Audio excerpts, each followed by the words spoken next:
todos y todas, bienvenidos nuevamente al canal de Aportes de la Historia. Por segunda vez y consecutivamente Aportes ha cubierto gran parte de las jornadas de jóvenes investigadores del CEIS. Ponemos a disposición las exposiciones en la ronda de preguntas y respuestas. Para Aportes es un orgullo realizar este registro documental de las actividades del centro y de sus grupos cuando somos invitados. Como historiadores, ustedes saben sobre la importancia de los archivos como fuente documental. Esta afirmación busca que nos ayudes a comenzar con un registro audiovisual de las actividades realizadas por nosotros como miembros de la comunidad universitaria, que son múltiples y ricas, pero que se han perdido al no quedar registradas, y solo queda en parte en la memoria de los participantes. Si uno tuviera que buscar el archivo audiovisual de nuestras prácticas en nuestra institución y no lo encontrara porque es inexistente y vos como historiador ya dimensionarías el gran problema. Para Aportes de la Historia, Carlos Alberto Van Howard.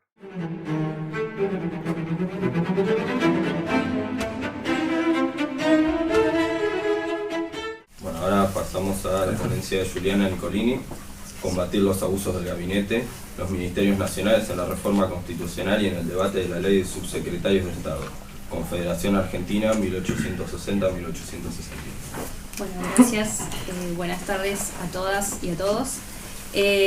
Un poco el objetivo del trabajo que presenté en estas jornadas tiene que ver con mostrar justamente algunos resultados de la investigación que estoy haciendo gracias a las becas otorgadas por la universidad de estudiante avanzada en el 2018 y actualmente la beca A en el curso de este año. El propósito de los proyectos de beca era y sigue siendo pensar en la conformación y en el funcionamiento de los ministerios nacionales en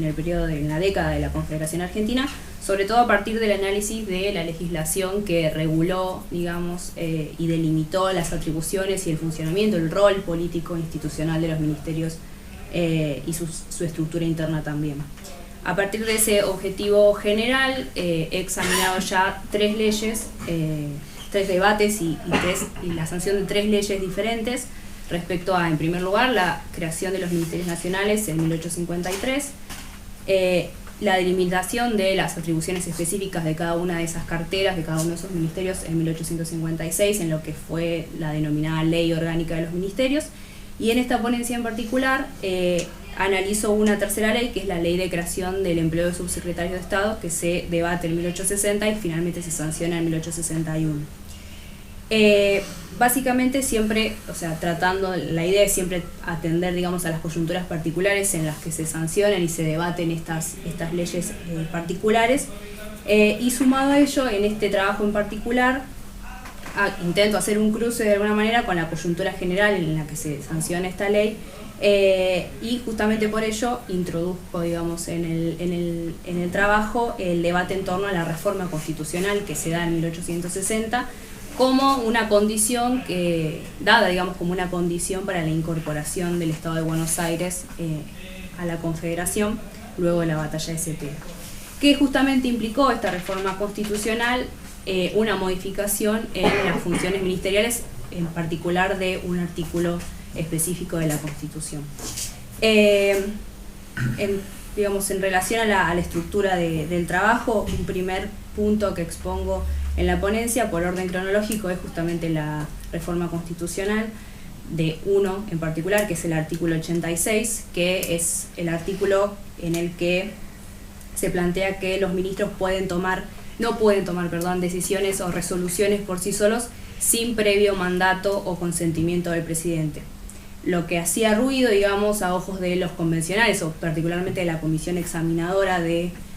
va a proponer, digamos, las distintas reformas, era justamente esta cuestión de que el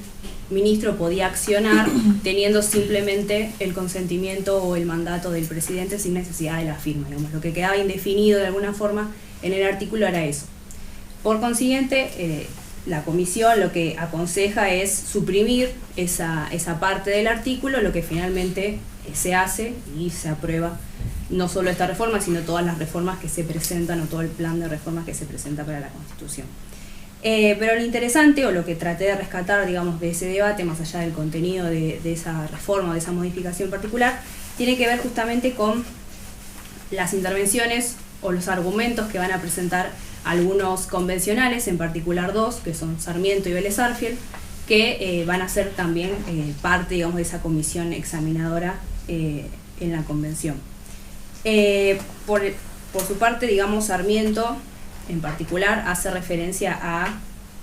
en sus argumentos, en su intervención, vale la redundancia, a la intervención federal que se dio en San Juan a fines del 58, del año 1858, destacando, después de lo que había sido el asesinato de Nazario Benavides, destacando el accionar de la comisión que había sido enviada para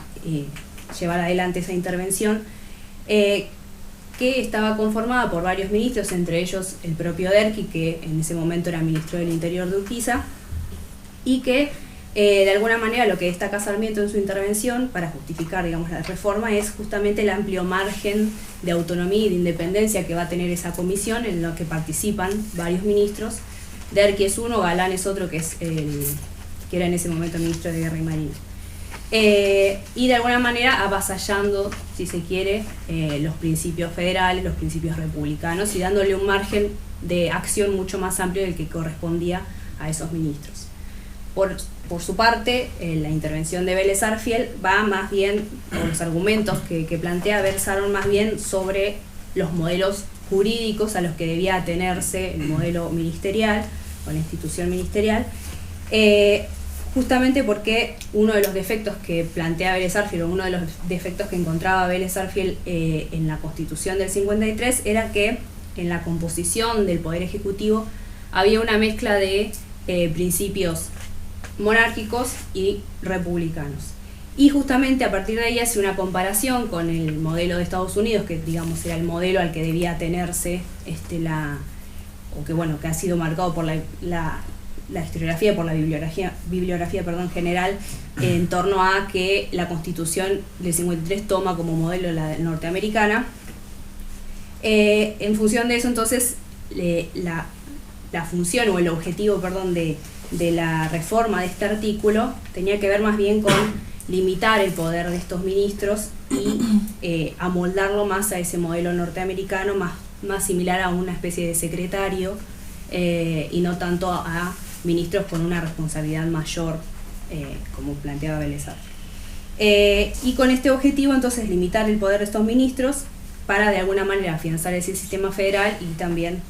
los principios republicanos. Y esto último nos conecta con el segundo punto del trabajo, en el que un poco tiene que ver con este debate y sanción de la ley de subsecretarios de Estado, de creación de subsecretarios de Estado, que de alguna forma resulta bastante ilustrativa en lo que tiene que ver con una cuestión que ha sido remarcada no solo en el análisis que hago de las otras dos leyes anteriores que refería antes, que tiene que ver justamente con la polémica de la superposición de atribuciones entre los poderes públicos, particularmente entre el Ejecutivo y el Legislativo. Haciendo un paréntesis, dentro de la estructura jerárquica de los ministerios, inmediatamente por debajo del ministro, encontrábamos a la figura del oficial mayor, que era de alguna manera el brazo derecho de la administración dentro de los ministerios, y que de alguna forma ejecutaba las órdenes del ministro y además tenía a su cargo otros empleados también.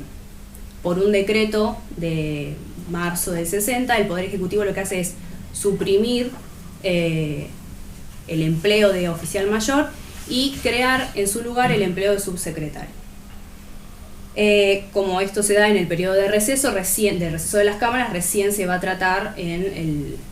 junio, digamos, va a ingresar a la Cámara de Diputados y recién ahí se va a empezar a discutir.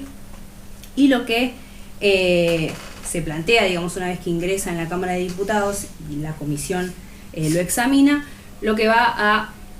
sugerir es rechazar ese decreto, rechazar ese proyecto, esa creación de estos empleos, justamente porque lo que plantean es que era un simple cambio de denominación, y además le suman una causa o una razón más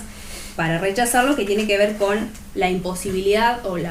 prácticamente la imposibilidad de afrontar el gasto que implicaría un aumento de sueldos para estos empleados, teniendo en cuenta además la situación financiera bastante precaria que tenía la Confederación y que ha sido también remarcada por varios autores también. Al mismo tiempo, un diputado también suma en el debate una razón más alta entre comillas, que es justamente esta cuestión que decía antes del avasallamiento de las atribuciones o de las facultades de una facultad que era privativa del Congreso, que era justamente la capacidad que tenía de crear y suprimir empleos. Lo interesante también es que en el debate participa activamente el ministro de Relaciones Exteriores, que en ese momento era Emilio Alvear, que a su vez actuó como una especie de vocero del Poder Ejecutivo y en general del gabinete de ministros. Obviamente la discusión continuó, no me voy a extender en eso, pero básicamente, sin llegar a un consenso, se planteó un nuevo proyecto que de alguna manera conciliaba estas dos posturas. Por un lado, la necesidad de conservar esos empleos de subsecretarios, y por el otro, la necesidad de mantener las prescripciones constitucionales según lo que planteaban algunos legisladores. Siendo entonces en el nuevo proyecto el Congreso quien creara, quien suprimiera el empleo de oficial mayor, creara el empleo de subsecretario y al mismo tiempo estableciera un sueldo de 2.000 pesos anuales. El proyecto finalmente entra después a la Cámara de Senadores, al Senado, pero es modificado, por lo que se retrasa su sanción y finalmente recién es en septiembre del 61, cuando se va a aprobar, a sancionar esta ley de subsecretarios. En el último punto, del trabajo tiene que ver con las reflexiones, de alguna manera, o finales, que se pueden extraer del análisis. Por una parte, porque este cruce de debates, tanto de la reforma constitucional como de la ley de subsecretarios, permite hacer una suerte de balance de la década, teniendo en cuenta además las otras dos leyes que yo ya estudié antes, y plantear algunas ideas en torno a ello, a la evolución, si se quiere, de la conformación y del funcionamiento de los ministerios en esta década. En el caso de la Convención Reformadora, se puede pensar en la necesidad que existía de revisar el rol de los ministerios en vistas de la futura integración nacional con el Estado de Buenos Aires, que fracasaría en el corto plazo, pero que estaba en el horizonte político. Y pensar también en que los argumentos fueron en torno a pensar en un mayor encuadre a ese modelo norteamericano, lo que de alguna manera implicaba un poco matizar la centralización de las cuales, a ojos de los convencionales, los ministerios habían sido, una pieza clave. Y cuestión que también podía llegar a tensionar en el futuro el sistema político de cara a esa integración nacional. En el caso del debate de la ley de subsecretarios, el problema central tenía más bien que ver con esta cuestión que decía antes de ese reajuste constante de atribuciones entre poderes,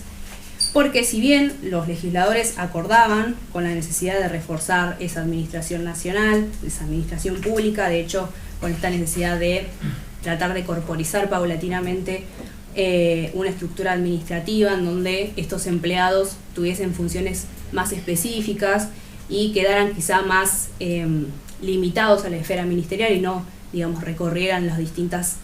oficinas o pasaran de cartera en cartera o de distintos empleos administrativos.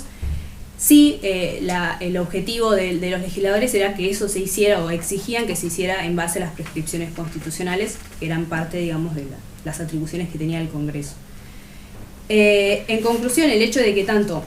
la ley de subsecretarios como la reforma constitucional de este artículo en particular fueran aprobadas, indica de alguna manera que existía una voluntad real de reexaminar ese rol y ese diseño, de los ministerios nacionales por la importancia que revestían en el sistema político y de hecho de cara también a las décadas siguientes, donde también van a tener un rol por lo menos importante en lo que es la consolidación del Estado Nacional. Y eso, requiere un examen mucho más detallado, dado que en general ha sido remarcado por la ciencia política que no ha sido muy examinada la figura del presidente, no ha sido examinada en profundidad la figura del presidente y la institución ministerial, pese a que ha sido muy remarcado que, pese a que ha sido muy remarcado, el fuerte presidencialismo y la fortaleza del poder ejecutivo en nuestro sistema político. Por eso mismo el proyecto de beca que está en curso, que es el proyecto de beca que decía al principio,